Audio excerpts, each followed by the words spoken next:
आइए बात करते हैं हम लोग मेटल और नॉन मेटल का। इसी तरीके से हम लोग सर छोटी छोटी वीडियो बनाएंगे जिसमें सारे टॉपिक कवर किया जाएगा। मेटल कैसे हो सकते हैं? मेटल बता रहा है sir conduct heat and electricity and ductile and malleable. चार प्रॉपर्टी, हीट कंडक्ट कर सकता है और इलेक्ट्रिसिटी कंडक्ट कर सकता है। डक्टाइल नेचर का होता है, मेलेबल डक्टाइल मतलब खींच खींच के उसको वायर बनाया जा सकता है, और पीट पीट के क्या किया जा सकता है, प्लेट बनाई जा सकती है, मेलेबल। ठीक है। नॉन मेटल की बात करें, can't conduct the heat and electricity, non ductile, non malleable, brittle in nature. ठीक है। क्या होता है, नहीं ये हीट कंडक्ट कर सकता है, नहीं ये इलेक्ट्रिसिटी कंडक्ट कर सकता है, और ना ही इसको पीट पीट के हम लोग क्या कर सकते हैं, पतली प्लेट बना सकते हैं, ना ही इसको खींच खींच के वायर बना सकते हैं। बट ये ब्रिटल होता है, नीटल, मतलब जैसे ही फोर्स लगाओगे वैसे ही ये ब्रेक कर जाएंगे। ठीक है। तो मेलेबल का मतलब अगर एग्जांपल देखा जाए तो हम लोग क्या हो सकते हैं, वो जो स्टील की जो फॉइल आती है जिसमें मम्मी लोग पराठा वराठा लपेट के दे देती है, आप लोग एग रोल खाने जाते हो मिल जाता है, वेज रोल खाने जाते हो मिल जाता है, ये सारी चीजें आती हैं इसमें। आया हम लोग का सर फिजिकल प्रॉपर्टी। क्या आई हम लोग की? Physical property. फिजिकल प्रॉपर्टी की बात करेंगे तो दोनों की हम लोग यहाँ पे डिस्कस करेंगे। किसके बारे में? मेटल और नॉन मेटल के बारे में। मेटल क्या हो सकता है sir? Metal conduct the heat and electricity, और ये नॉट। ठीक है। फिर बोला जाएगा स्ट्रांग होता है मेटल। मेटल क्या होता है? मेटल स्ट्रांग हो सकता है एक्सेप्ट द सोडियम और पोटेशियम। बट यहां पे अगर बात कीजिए नॉन मेटल सॉफ्ट हो सकता है एक्सेप्ट द डायमंड। मतलब सोडियम पोटेशियम एक ऐसे लोग हैं जो कि मेटल होने के बावजूद क्या हो सकते हैं, सॉफ्ट हो सकते हैं। इसको हम लोग चाकू से भी काट सकते हैं। और एक ऐसा नॉन मेटल जो कि सॉफ्ट होने के बावजूद भी बहुत हार्ड होता है, जो कि एलोट्रोप्स है। डायमंड क्या है? Allotropes of carbon. Allotropes of carbon.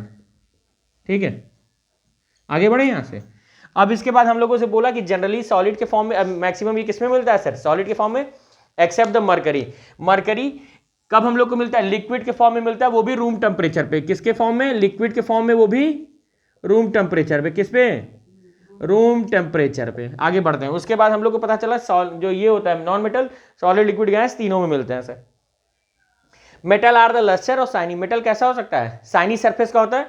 वहीं अगर नॉन मेटल की बात करें तो ये क्या होता है? नॉट लस्टर होता है एक्सेप्ट द आयोडीन। आयोडीन में क्या होती है? चमक होती है। आगे बात करते हुए मेटल हम लोग का डक्टाइल और मेलेबल हो सकता है, ये ब्रिटल हम लोग पहले ही समझ चुके हैं।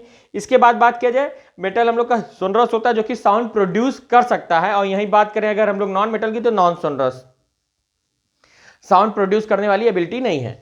बात करेंगे मेटल की तो इसका हाई मेल्टिंग पॉइंट और हाई बॉइलिंग पॉइंट होता है जनरली, और इनका लो मेल्टिंग पॉइंट और लो बॉइलिंग पॉइंट होता है। समझ में आया? आगे बढ़ते हुए हम लोग ने से केमिकल प्रॉपर्टी पढ़ने की बात की है। किसकी? मेटल की। किसकी? मेटल की। तो केमिकल प्रॉपर्टी क्या आती है? Reaction of the metal with the oxygen. जब भी मेटल ऑक्सीजन के साथ, कोई सा भी मेटल हो, किसी भी तरीके से अगर वो ऑक्सीजन से रिएक्ट करता है तो मेटल ऑक्साइड बनाता है। पहला कांड समाप्त हुआ। आगे बढ़ते हुए हम लोगों ने पता लगाया कि जैसे ही Na ऑक्सीजन के साथ रिएक्ट किया तो वो 2Na2O, जिसको हम लोग क्या कह सकते हैं? Sodium oxide. Sodium very good. Magnesium oxide के साथ रिएक्ट कर लिया तो क्या बना दिया सर? Magnesium oxide. मैग्नीशियम कैसे बच्चा? यहाँ पे दो ले रहा है, यहाँ पे ये ले रहा है, क्योंकि इनकी बैलेंसिंग कितने की थी? एक Na की सिंगल एक बैलेंसी थी, ऑक्सीजन की दो थी। आपस में इंटरचेंज कर जाते हैं वो लोग, याद है पहले पढ़ाया इधर। मैग्नीशियम की भी दो थी, ऑक्सीजन भी दो थी, आपस में इंटरचेंज भी किए तो क्या हो गया? दोनों का दो दो, इसे लिखा नहीं है, याद है वो पिछली वीडियो? ठीक है। जैसे कैसे थी? Mg का 2 प्लस O का 2 माइनस, तो ये इधर ये इधर, Mg2O2, तो ये लिखा नहीं जाता MgO। याद आया? पढ़ोगे नहीं तो क्या खा क्या देगा? Reaction of the metal with the water. Reaction of the metal with water, जब भी रिएक्शन किसके साथ? वाटर के साथ मेटल करेगा तो क्या बना लेगा? Metal hydroxide. क्या बना लेगा? Metal hydroxide. मेटल क्या बना लेगा? हाइड्रोक्साइड का नेचर क्या होता है? कैसे पहचानोगे? OH लगा रहेगा आखिर में। क्या लगा रहेगा? OH लगा रहेगा। होगा OH एक रहे, दो रहे, तीन रहे, उससे मतलब नहीं है कि OH का होल ट्वाइस, OH का सिंगल ट्वाइस, OH का थ्री ट्वाइस नहीं, ट्वाइस का मतलब दो ही हो गया, थ्राइस। ठीक है। अब यहाँ पे कैसे पहचानोगे ऑक्साइड है? आखिरी में कौन जुड़ा रहेगा? सिर्फ अकेला O। कोई नहीं घर परिवार का साथ देने आया, देखिए मुसीबत में पड़ा तो। आगे सिर्फ माँ बाप आएंगे उसके बेचारे बचाने। Reaction with the metal and dilute acid. Reaction with the metal and dilute, जब भी हम लोग रिएक्शन किसका करा दिए? मेटल का डाइल्यूट एसिड के साथ, तो क्या बना दिया उसने? मेटल का सॉल्ट बनाया और हाइड्रोजन को रिलीज कर दिया। मेटल का सॉल्ट बनाया और हाइड्रोजन को रिलीज कर दिया, तो 2Na प्लस 2HCl, तो क्या हो गया? NaCl plus SO2। थोड़ा सा यहाँ बैलेंस भी करेंगे, थोड़ा सा यहाँ समझ में आ रहा है सर हिमांशु? ठीक है। आगे बढ़ते हुए एक्वा रीजिया, जो कि इंपॉर्टेंट टॉपिक है। क्या होता है एक्वा रीजिया? एक मिक्सचर है। क्या है ये? मिक्सचर है, जिसमें हम लोग ने एक रेशियो में दो ठो एसिड को मिलाया है, एक रेशियो में दो एसिड को मिलाया है। वो एसिड किसका होता है, एक रेशियो, एक पार्ट जो रेशियो था उसमें एक पार्ट हमने क्या मिला दिया, नाइट्रिक एसिड HNO3 बहुत तगड़ा है, और 3 पार्ट में क्या मिला दिए हैं, HCl, ये भी बहुत तगड़ा एसिड है।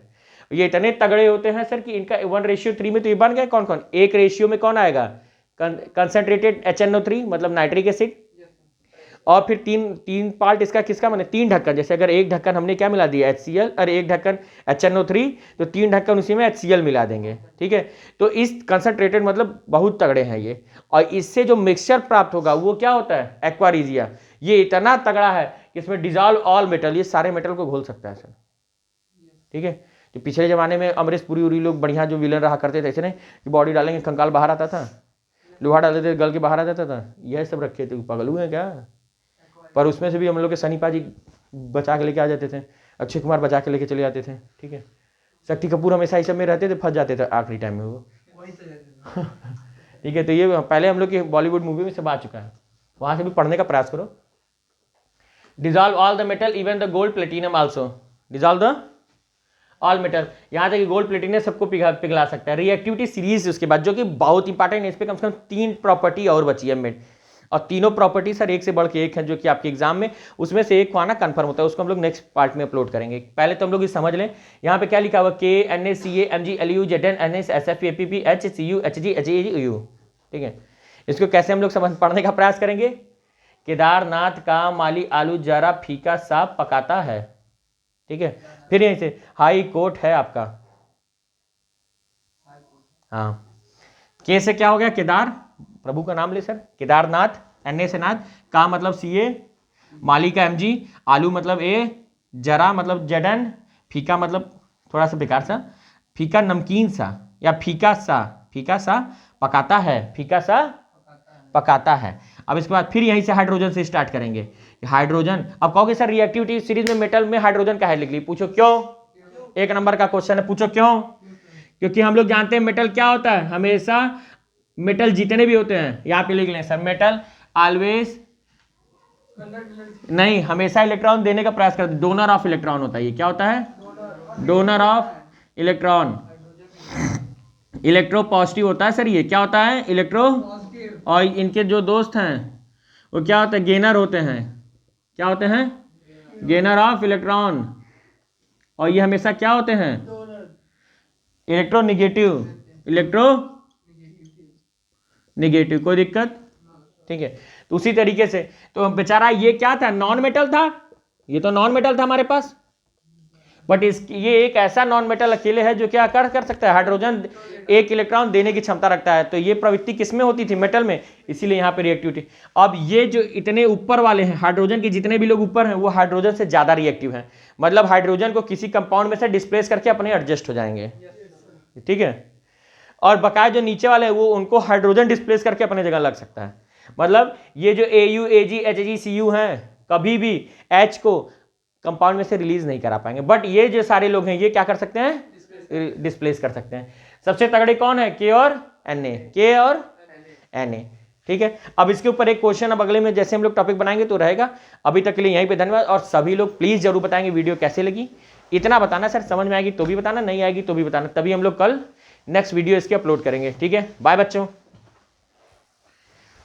और ये जो लेस रिएक्टिव है इसका मतलब ये, मतलब एरो में जितना नीचे बढ़ते जा रहे हो ऊपर वाले कंपैरिजन में वो लेस रिएक्टिव हो जाए। इस लेस रिएक्टिव का मतलब क्या, ये बस नहीं रीजन, मतलब ऊपर वाले के कंपैरिजन में जितना नीचे खिसकते जाओगे वो क्या होते जाएंगे, लेस रिएक्टिव होते जाएंगे, ठीक है। बाय बच्चों।